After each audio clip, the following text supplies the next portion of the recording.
So, good morning guys. Alas 4:55. Tinest natin itong ating GoPro sa madilim. Nakita natin yung video. Ang dilim talaga.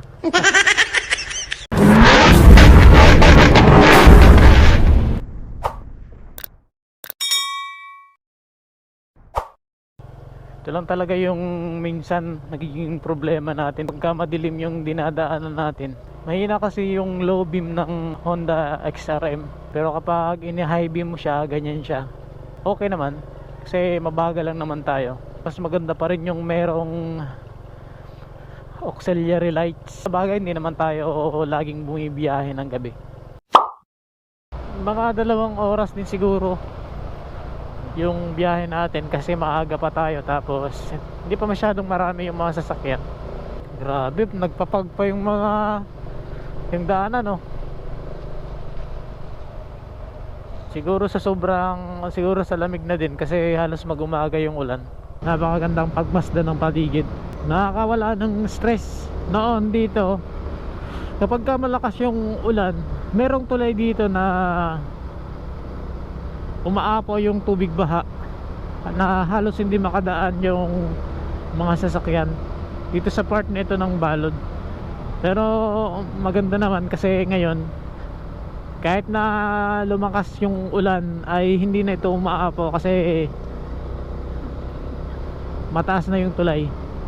Yung doon naman sa part na malapit na sa Masbate, doon naman yung tulay na marami yung na-stranded minsan, lalo na kapag malakas yung ulan kasi mabilis bumaha, tapos hindi pa natatapos yung tulay, kaya minsan naaabala din yung mga bumibiyahe. Ang ganda ng view kapag ganitong mga umaga. Halin ba yung mas maganda, yung drum brake ba o yung disc brake? So sa tingin ko naman ay mukhang pareho lang naman. Siguro medyo may pagkakaiba lang sa kanilang performance, sa kanilang dalawa. Kasi syempre iba yung performance ng drum brake at iba naman yung performance ng naka disc brake. Pero sa tingin ko yung lakas nila halos hindi naman nagkakalayo. Yung ibang mga features lang ngayon ng mga brake ay yung merong ABS. Pero dun sa dati nating motor, yung sa TMX natin, naka drum brake din yon. Okay naman yung performance ng drum brake, malakas naman lalo na yung sa unahan. Pero syempre kapag naka disc brake, mas malakas talaga yung preno. Yun yung tingin ko kasi yung sa unahan nitong XRM 125, kapag nagpreno ka ng sarapan, ako napakalakas. Yun nga lang yung naging problema natin nung nakaraan dito, laging may tumutunog sa kanyang disc brake. Pero ayos naman kasi nawala naman.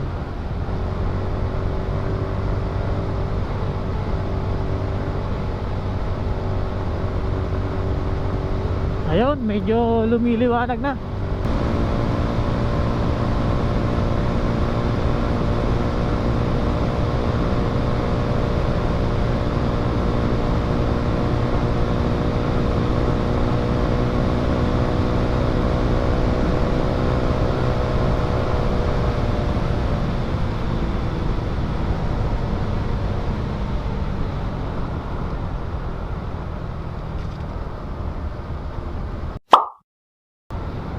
Napakagaan talagang i-drive nitong XRM 125.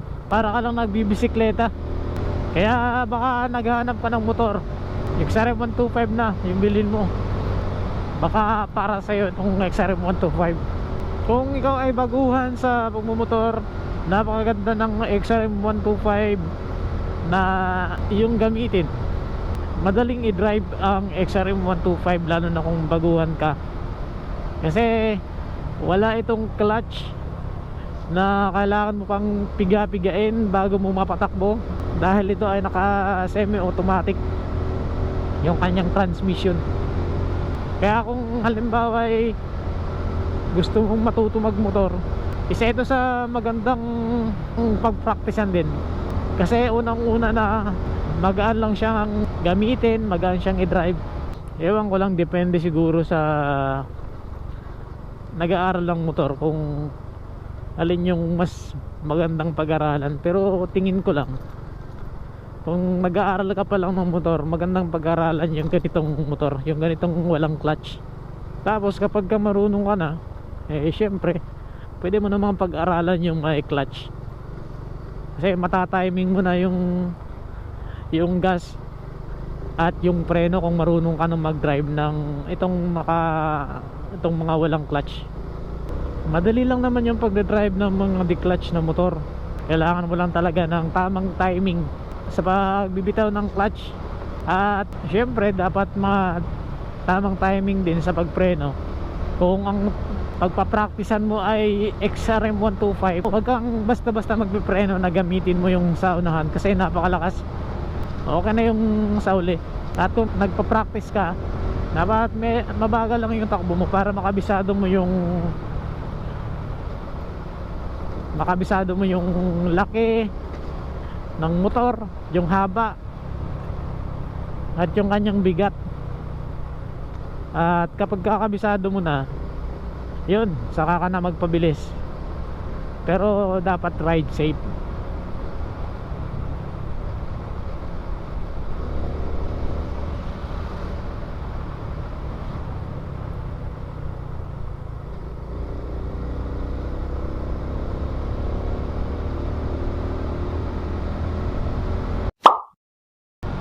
Maganda naman sigurong pag-aralan yung mga scooters. Ang kinagandahan doon, hindi mo na kailangang magkambyo, wala ring clutch, automatic talaga.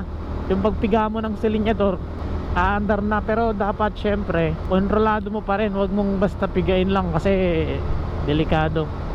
Lalo na kapag ka nag-aaral ka pa lang magmotor, dapat mong matutunan muna kung paano yung tamang pag-timing ng silinyador, yung tamang diskarte kung paano control yung silinyador. Pero syempre kapag ka gusto mo matutong magmotor, dapat meron kang lisensya para hindi ka mahuli. Sa mga traffic din ay maganda yung nakamotor ka. At maganda rin itong XRM sa mga traffic kasi napakagaan niyang gamitin. Ganon din kapag yung biyahe mo ay malalayo, tapos yung daanan ay minsan sementado, minsan hindi. At kahit na yung mga lugar mo ay bundok, pero ayos naman yung kanilang XRM, napakalakas sa kahit anong road condition. Ayos gamitin itong XRM 125. So yun guys, maraming salamat sa panonood. Ride safe always. This is Nel Ride Moto. Thank you.